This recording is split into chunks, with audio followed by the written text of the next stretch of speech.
As Olimpíadas de Tóquio trouxeram debates importantes, desde saúde mental, a quantidade de LGBTQIA+ assumidos, teve de tudo. O que começou com uma afro-nipônica acendendo a pira olímpica, teve direito à celebridade do vôlei no Instagram, a fadinha trazendo alegria pra gente com apenas 13 anos e também o primeiro ouro no surf das Olimpíadas com o Potiguar, que começou a surfar com uma tampa de isopor. Não podemos dizer que não teve emoção, né? E teve debate racial pra caramba. No Brasil, vimos um cara que cometeu racismo ir para as Olimpíadas, enquanto aquele que sofreu parece banido do esporte, já que não consegue nenhum time para jogar. E esse é só um exemplo. Mas não é só nas Olimpíadas que esporte e a questão racial se encontram. Você já deve ter ouvido mitos, como por exemplo de que negros não podem fazer natação porque têm os ossos mais densos, ou então que eles são mais velozes no esporte por uma questão genética, seja porque são mais fortes, mais velozes, qualquer coisa que seja meio comparado com animais mesmo, sabe? E é assim que se naturaliza que existem esportes para brancos e esportes para negros. Mas tem gente que quebra esses muros invisíveis e o nosso vídeo de hoje é sobre isso. 5 negros em esportes para brancos.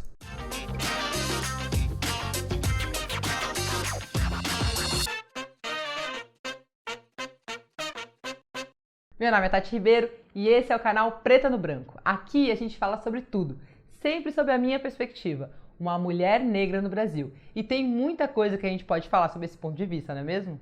Então vamos de lista. E o primeiro é um clássico e todo mundo já se perguntou de onde foi que saiu. Tiger Woods e o seu legado histórico no golfe. Quando eu penso em golfe, eu imagino duas cenas. Uma são pessoas velhas fumando charuto e jogando golfe. Outra são pessoas velhas da máfia italiana fumando charuto e jogando golfe. Gente, eu não tenho culpa que os filmes americanos são caricatos, tá? A gente tem que pensar que o golfe é um esporte nada barato. Só os tacos já são uma fortuna. Aí tem que pagar o campo, as roupas específicas, o treinador, ou seja, tem que ter muita grana. Aí vem o Sr. Woods e resolve não só entrar no esporte de branco, como deixar o seu legado. O cara ganhou não menos do que 3 US Opens e 5 Masters de golfe. A verdade é que é muito provável que seja muito difícil conseguir passar essa marca. Como vocês já devem ter notado, eu não entendo nada de golfe. Só sei que você tem que enfiar a bolinha branca no buraco jogando com o taco. Fim. Agora, o que eu entendo é de enlatado americano e série. E olha, são anos vendo só filmes e séries que fazem referência a pessoas brancas e ricas jogando golfe. Gente dos Hamptons, de Manhattan, até os anos 2000 e 2010, quando aparece o que eu vou chamar carinhosamente aqui de efeito Tiger Woods. Antes disso, eu só tinha visto referência a negro jogando golfe no Maluco do Pedaço, que o tio Phil jogava com seus sócios brancos. A partir dos anos 2000, a gente começa a ver séries que mostram negros que ascenderam socialmente e que estão jogando. Em Blackish, por exemplo, se você ainda não assistiu, assista. Tem uma cena em que o negão tá jogando e o outro diz: "E aí, negão, tá se achando Tiger Woods?" Em Hawaii Five-O, essa é meio besta, não recomendo pra ninguém não. O único personagem negro gosta muito de jogar golfe e constantemente aparece jogando. Ele aparece de maneira muito normal, e inclusive tem piadas em que se fala que ele é um natural jogando. É claro que a questão econômica também continua contando, segue sendo um esporte caro, mas em um país tão marcado pela questão racial como nos Estados Unidos, um marco desse não deixa de ser histórico. E se é pra falar de fazer história, o nosso segundo nome também quebrou marcas. Lewis Hamilton é o nome da Fórmula 1. Eu, como cria dos anos 90, já vi muita corrida de Fórmula 1 e vibrava com as vitórias do Senna.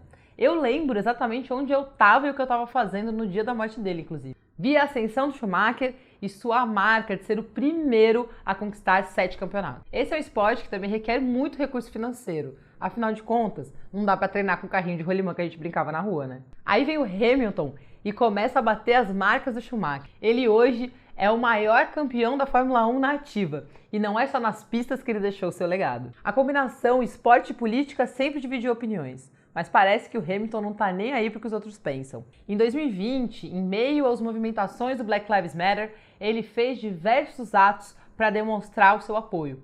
Ficou de joelhos, colocou uma máscara escrito Black Lives Matter e quando foi proibido de usar a máscara, escreveu Black Lives Matter nos seus óculos escuros. Vale lembrar que o gesto de se ajoelhar começou lá em 2016 com Colin Kaepernick, que era quarterback do 49ers e que depois desse gesto de se ajoelhar durante o hino dos Estados Unidos, nunca mais conseguiu um time para jogar. Depois disso, vários outros esportistas passaram a fazer o mesmo gesto e Lewis Hamilton não foi diferente. Mas Hamilton não teve medo.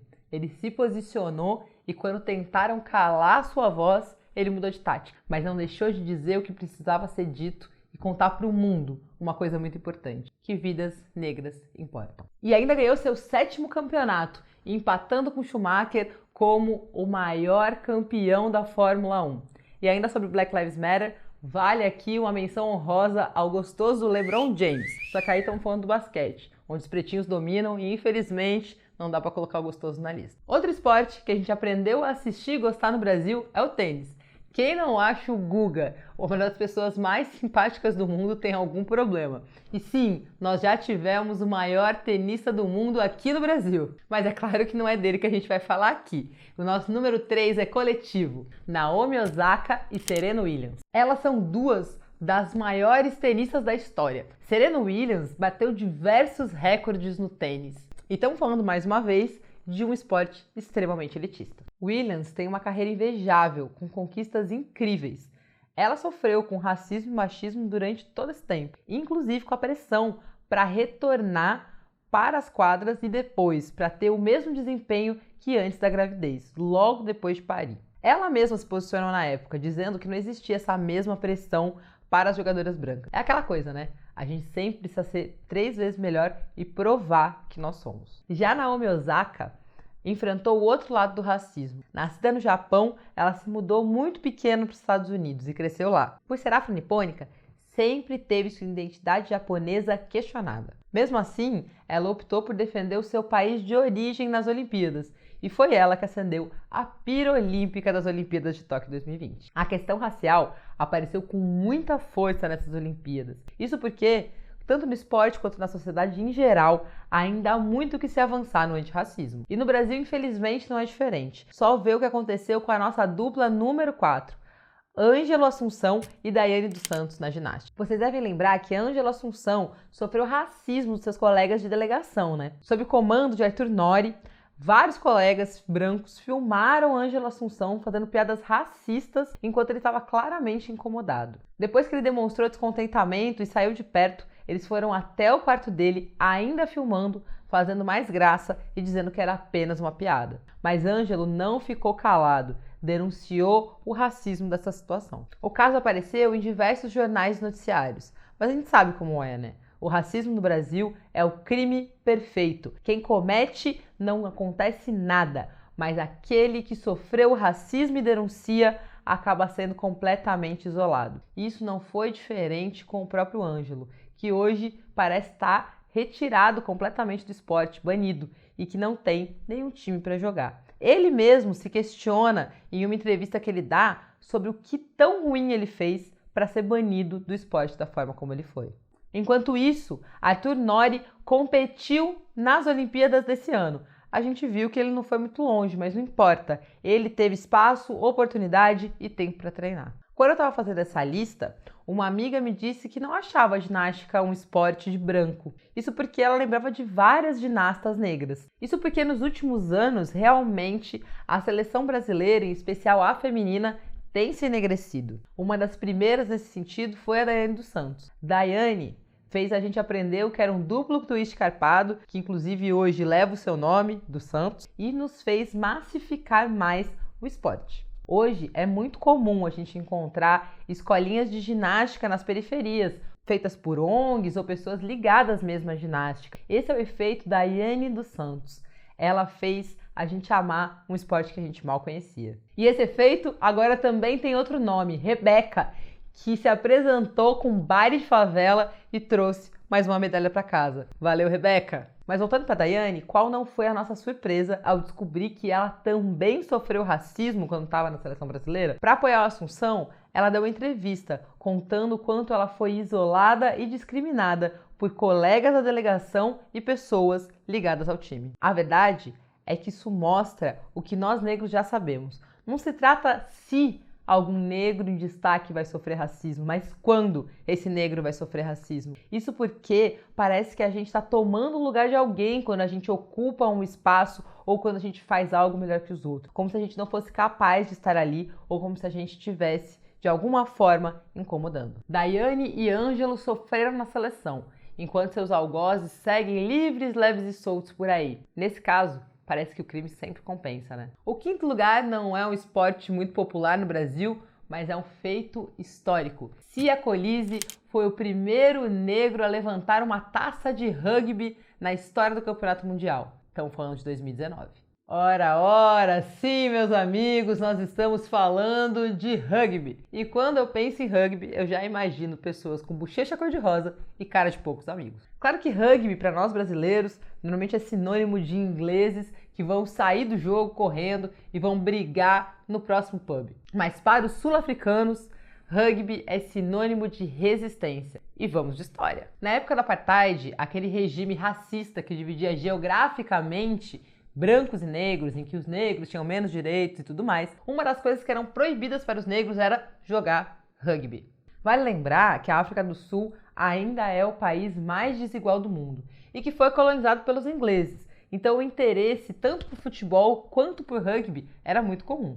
Aí estamos falando que todos os negros da África do Sul não podiam jogar rugby. E não é porque eles não eram contratados, era porque era proibido mesmo, não podia jogar. Pode até parecer estranho isso, mas aqui no Brasil, quando o futebol chegou, negro também não jogava. Com a queda do regime do apartheid, oficialmente todos têm direitos iguais.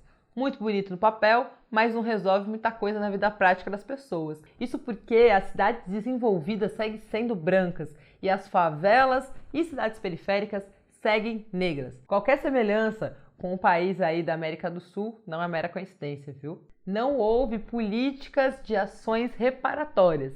Então, a coisa mudou muito pouco e segue tudo muito difícil. Vamos pular na história para 2019. A seleção sul-africana tem um novo capitão, Siya Kolisi. Estamos falando do primeiro capitão negro, que já deve ter gerado uma histeria generalizada nos brancos. Mas beleza, vamos lá torcer. Muito difícil que ganhe, porque a Inglaterra sempre ganha. Final de campeonato e bam! A África do Sul leva a taça. Sim, leva a taça numa final contra a Inglaterra. Quem levanta a taça? O capitão, Siya Kolisi, o primeiro negro da história do rugby e da África do Sul a levantar uma taça de campeão mundial. Estamos falando de fazer história e de mostrar que é possível os negros ultrapassarem várias barreiras. Nós estamos falando do impensável na época de Mandela. Mãos pretas levantando essa taça. Quer coisa mais histórica? Eu trago para você. Olimpíadas de 1968. De alguma forma, todo mundo lembra dessa história. É claro que o atletismo não é um esporte de branco, mas as Olimpíadas em 1968 eram. E eles fizeram história, ganhando o ouro e o bronze nos 200 metros rasos, subindo no pódio e colocando seus punhos em riste com as luvas negras. Todo mundo sabia o que isso significava. Eles estavam demonstrando apoio aos panteras negras e colocando a questão racial nos Estados Unidos para todo mundo ver. Isso era exatamente o que o Comitê Olímpico Internacional detestava, qualquer ato político durante as Olimpíadas. E por isso, eles foram expulsos dos Jogos daquele ano. Quase perderam as medalhas, inclusive, mas conseguiram ficar com elas. Perdem os Jogos, mas ficam para a história como um dos atos mais bonitos que as Olimpíadas já viram. E aí, curtiu esse vídeo? Eu sei que provavelmente teve alguns erros nos esportes, mas é porque nem todos eles são esportes que eu acompanho muito. O mais importante era falar sobre a história desses negros dentro de cada um dos seus esportes. Se você gostou, não esquece de dar um curtir aqui embaixo, comentar o que achou, trazer novos temas pra gente falar por aqui. E se você ainda não se inscreveu, se inscreve, aciona o sininho e não deixe de me seguir nas redes sociais no @TateRibeiro. Até a próxima!